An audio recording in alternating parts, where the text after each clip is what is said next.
Olá, turma! Na aula passada nós falamos do dimensionamento do moinho, como é feito esse dimensionamento, que depende daqueles fatores, né, os EFs, que vai do EF1 até o EF8. Agora, nessa aula, vamos fazer efetivamente um exemplo de dimensionamento de um moinho.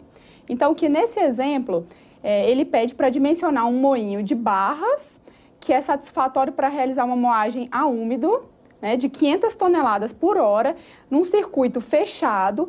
E as características do minério, que tem um índice de trabalho de 13,2 kWh por tonelada e um F de 18.000 milímetros e um P aqui de 1.200. A alimentação do moinho ela será preparada em britadores em circuito fechado, né, como já foi dito ali. Então, tanto os britadores vai ser em circuito fechado, como o moinho também vai ser em circuito fechado. Então, qual é o primeiro passo? O primeiro passo é o cálculo da energia. E essa energia, ela depende aqui do meu índice de trabalho, né? Ali do P, que nós já temos aqui de 1.200, do F aqui de 18.000. E aí, a gente vai obter aqui, né, multiplicando aqui o 10 vezes o 13,2 do índice de trabalho, dividido pela raiz aqui do 1.200 e subtraindo aqui a outra parcela, vai ter 2,83 kWh. Já o segundo passo, vamos aplicar todos aqueles fatores, né, que vai do EF1 até o EF8. E o que você tem que verificar aqui antes de aplicar esses fatores? Tem que verificar se ele é aplicável para esse caso. No caso, é um moinho de barras. Então, tem fatores que só se aplicam para moinho de bolas, então eu não vou aplicar esse fator. Se é uma moagem a seco ou uma moagem a úmido, também tem fatores que só são aplicados nesses casos. Então, tem que ficar atento em quais fatores são aplicados, porque nem todos eles vão ser aplicados a cada tipo de exercício, a cada tipo de dimensionamento de moinho. Então, primeiramente, vamos dizer que aqui o EF1, que ele tem a ver com a moagem ser a úmido ou a seco, ele não é aplicado, porque o EF1 ele aplica quando a moagem é a seco, né? Então, ele não é aplicado. Já o EF2 também não vai ser aplicado, porque aqui é uma moagem com moinho de barras, e esse EF2 ele é aplicado para o moinho de bolas.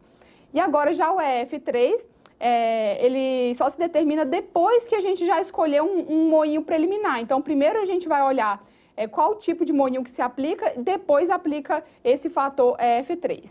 Já o EF4, nós vamos calcular aqui, ele depende aqui do RR, que ele vai depender daquele F e P que nós vimos aqui anteriormente. Então, o F 18.000 e o P 1.800. Então, aqui 18.000 dividido por 1.800, nós vamos ter um RR de 15.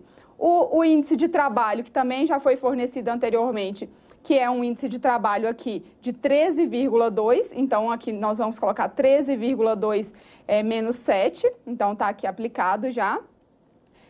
O F, novamente, aqui, nós vamos aplicar o 18.000. E o F0 de 16.000 aqui, como é que a gente vai calcular esse F0?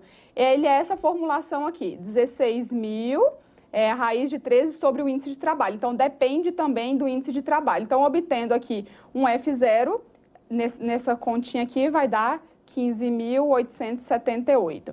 E aí, aplico esse 15.878 aqui, junto com o meu F de 18.000. Nessa formulação aqui, eu vou achar um EF4 de 1,6, ou seja, vai aumentar em 6% lá o meu valor da energia calculada anteriormente. Então, nós calculamos aqui essa energia de 2,83 e ela vai ser multiplicada por todos esses fatores EFs, né, do F1 até o F8. E no caso do F4, ele vai multiplicar aqui por 1,06. Agora, nós vamos aqui para o então, pronto, F4, 1,06. F5, ele também não se aplica, pois aqui é uma moagem fina, ele se aplica lá para as moagens grossas, então, mais um que a gente não vai aplicar. O F6, ele só se determina após também a escolha preliminar do moinho, então, assim como o EF3 aqui, o EF6 também, então, tanto o EF3 e o F6, nós vamos ter que escolher um moinho primeiro antes de se determinar esses fatores. O EF7 não vai se aplicar novamente porque ele trata de um moinho de barras e ele só é aplicável lá para os moinhos de bolas. E agora o EF8, como é que a gente vai determinar? Ele depende se o circuito é aberto ou se o circuito é fechado, e também se eu tenho tanto moinho de barras quanto moinho de bolas. Então aqui, se eu tivesse um circuito fechado, com um circuito que tivesse moinho de barras e de bolas, eu usaria um EF8 de 1. Se eu tivesse um circuito aberto novamente com barras e bolas, 1,2. Agora, no nosso caso, que é um circuito fechado e é somente moinho de barras, eu tenho um fator aqui EF8 de 1,2. Então, novamente, eu vou pegar aquela energia calculada lá e vou multiplicar lá pelos EFs que nós encontramos. Então, aqui, a nossa energia que foi encontrada lá no início foi 2,83, né?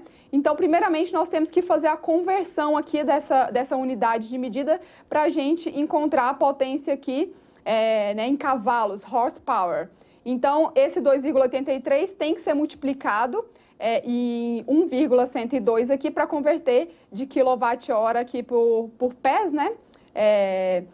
Para horsepower aqui. Então, quando eu faço essa conversão aqui, na verdade aqui 1,341 eu converto e aqui para converter para toneladas métricas eu faço essas duas conversões. Então, no fim, eu tenho uma energia de 4,18 cavalos de potência aqui por hora tonelada.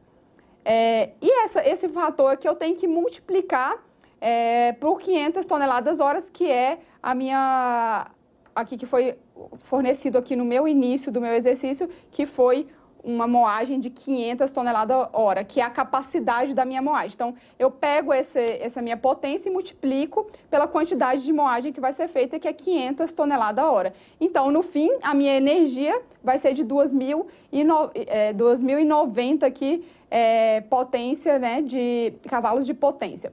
E agora eu tenho que pegar essa 2.090 e multiplicar pelos meus fatores que eu já obtive, que no caso foi somente o EF4 e o EF8, porque alguns não se aplicaram e outros vão se aplicar depois que eu escolher o meu moinho.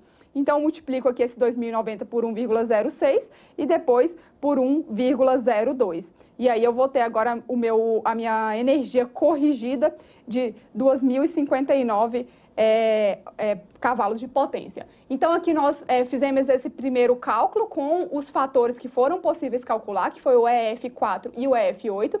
Ficaram alguns fatores que vão ser calculados depois da escolha do meu moinho, e isso nós vamos ver no próximo vídeo, na próxima aula. Então, a aula de hoje termina por aqui, nos vemos no próximo vídeo.